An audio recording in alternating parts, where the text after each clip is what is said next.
Proceed, Duchess, to procure my fall, and by the doom of death and blows and all. Merchant of Syracuse shall plead no more. I am not partial to infringe our laws. If any Syracusan born come to the bay of Ephesus, he dies, unless 1,000 marks be levied. Thy substance, valued at the highest rate, cannot amount to 100 marks. Therefore, by law, thou art condemned to die. My woes end likewise with the evening sun. Well, Syracusan, say in brief the cause why thou wilt fated King Ephesus.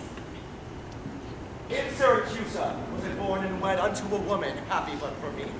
With her I lived in joy, our wealth increased by prosperous voyages I often made to Epidemna, till my great care of goods drew me from kind embraces of my spouse, from whom my absence was not 6 months old before herself made provision to follow.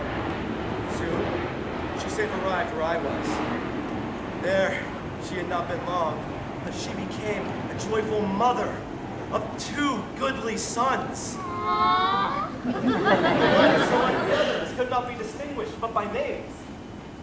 That very hour, in the self-same inn, a meaner woman was delivered of such a burden.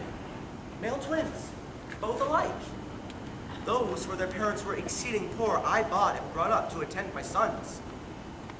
My wife pled daily motions for our home return. Unwilling, I agreed. Alas, too soon.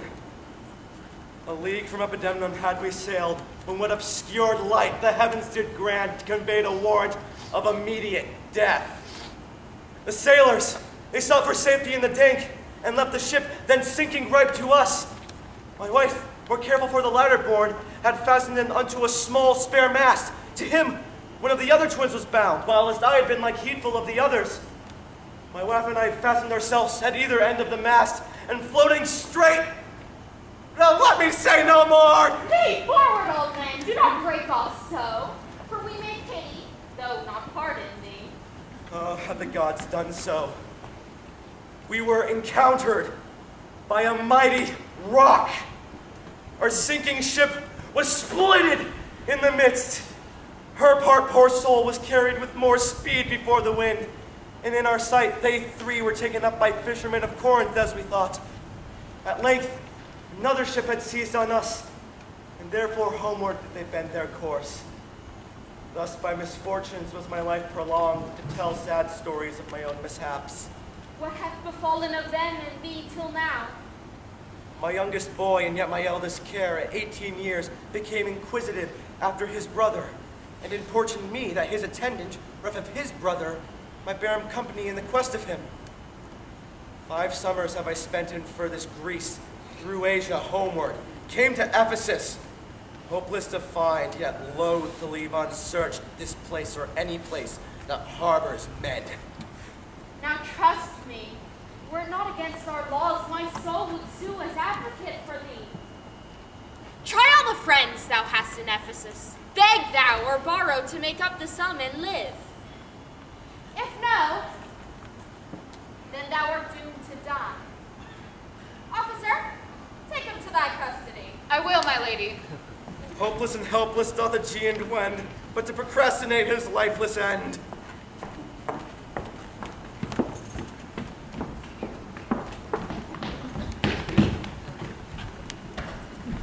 Therefore give out you are from Epidemnum, lest that your goods too soon be confiscated. This very day a Syracusan merchant is apprehended for arrival here, and not being able to buy out his life, dies! The weary sun set in the west. There's your money today. Go, bear it to the centaur we host, and stay there, Dromio, till I come to thee. Within this hour, it'll be dinner time. Till that, I'll read the manners of this town, peruse the traders, gaze upon the buildings, and then return and sleep within mine inn. For with long travel, I am stiff and weary. Get thee away. Many a man would take you at your word, and go indeed, having so good a mien. A trusty villain. Very oft, when I am dull with care and melancholy, humors me, it is very just. What? Will you walk with me about the town? I am invited, sir, to certain merchants. I crave your pardon. Soon at 5 o'clock, please, you all meet with you upon the mart. Farewell to them. I'll go lose myself. Sir, I commend you to your own content. She that commends me to my own content commends me to the thing I cannot get. I to the world am like a drop of water that in the ocean seeks another drop. So I, to find a mother and a brother, in quest of them, unhappy lose myself. What now? How chanced thou art returned so soon? Return so soon, rather approach too late. The capon burns, the pig falls from the spit. The clock hath struck 12 upon the bell. My mistress made it 1 upon my cheek. She is so hot because the meat is cold. The meat is cold because you come not home. You come not home because you have no stomach. You have no stomach having broke your fast. Stop in your wit, sir! Where have you left the money I gave you? 6pence that I had a Wednesday last to pay the saddler for my mistress Crumper? The saddler had it, sir. I kept it not. I am not in a sportive humor now. Tell me, and dally not, where's the money? I pray you, sir, just as you sit at dinner. Come, where is the gold I gave in charge to To thee? me, sir, why you gave no gold to me. Come, sir knave, where is the gold I gave in charge to thee? My charge was but to fetch you from the mart home to your house, the Phoenix, sir, to dinner. In what safe place have you bestowed my money? Or I'll break them merry sconce of yours. Where's the 1,000 marks thou hast of me? I have some of your marks upon my pate, some of my mistress' marks upon my shoulders, but not 1,000 marks between you both. Thy mistress marks? What mistress slave hast thou? Your worship's wife. My mistress is the Phoenix. She that doth fast till you come home to dinner. What, would thou flout me thus into my face? Being forbid? There! Take you that, sir! Ah! Oh, what mean you, sir? For God's sake, hold your hands! Nay, and you will not. I'll take my heels.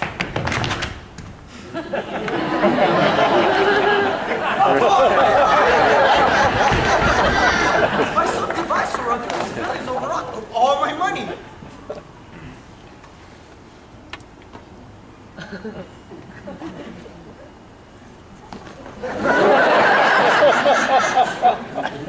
You say this town is full of cozenage, as nimble jugglers that deceive the eye, dark working sorcerers that change the mind, soul-killing witches that deform the body. If this proves so, I'll be gone the sooner. I'll to the mart to go seek the slave. Greatly fear my money is not safe. Neither my husband nor the slave returned. Sure, Luciana, it is 2 o'clock. Perhaps some merchant hath invited him, and from the mart he's somewhere gone to dinner. Good sister, let us dine and never fret. A man is master of his liberty. Why should their liberty than ours be more? Because their business still lies outdoor. Look, when I serve him so, he takes it ill. No, he is the bridle of your will. There's none but asses will be bridled so. My headstrong heart is lashed with woe. There's nothing situate under heaven's eye, but hath his bound in earth, in sea, in sky. The beasts, the fishes, and the winged fowls are their male subjects and at their controls. Men, more divine, the masters of all these, are masters to their females and their lords. Then let your will attend on their accords. Patience unmoved. No marvel though she pause. They can be meek that have no other cause. So thou, that hast no unkind mate to grieve thee, with urging helpless patience wouldst relieve. Well, I will marry one day, but to try.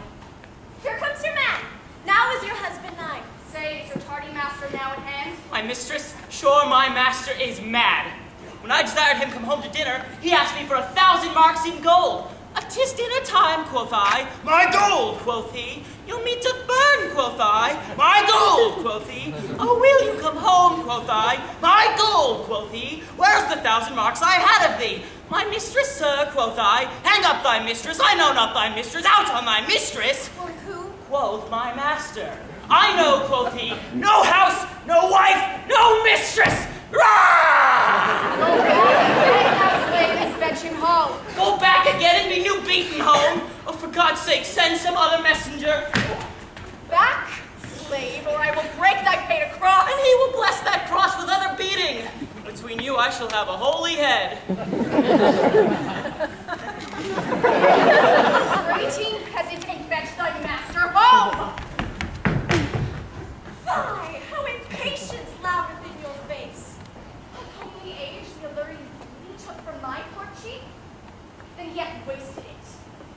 his courses don't bear in my wit. That's not my fault.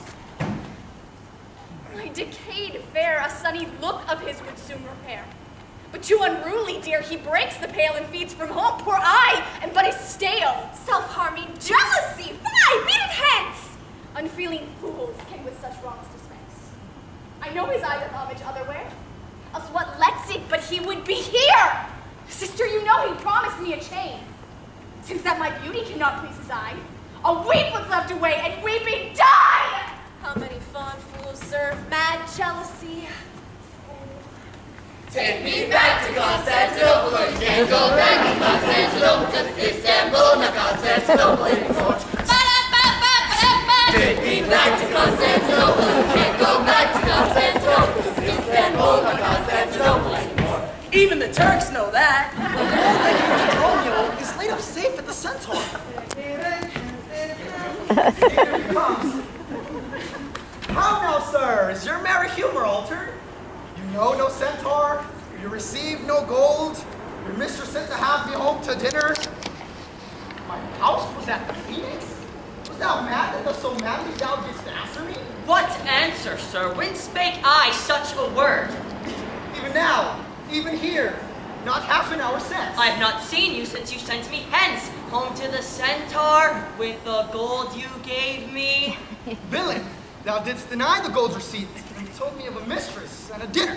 I am glad to see you in this merry vein. What means this jest, I pray you, master, tell me? Dost thou think I jest? Hold! Take you that! Hold, sir! For God's sake! But I pray, sir, why am I beaten? Dost thou not know? Nothing, sir, but that I'm beaten.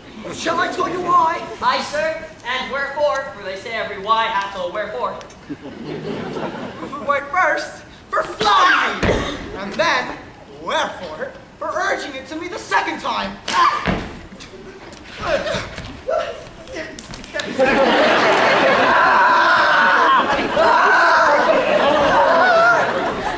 Was there any man thus beaten out of season?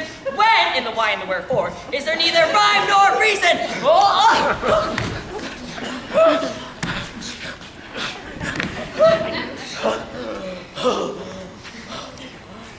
But say, is it dinner time? No, sir. I think the meat wants what I have.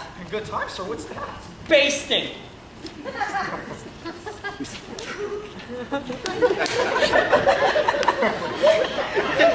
What's off?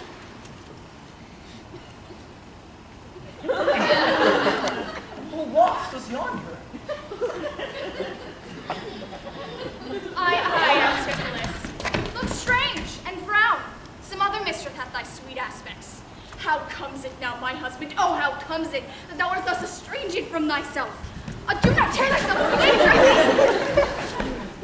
For know, my love, as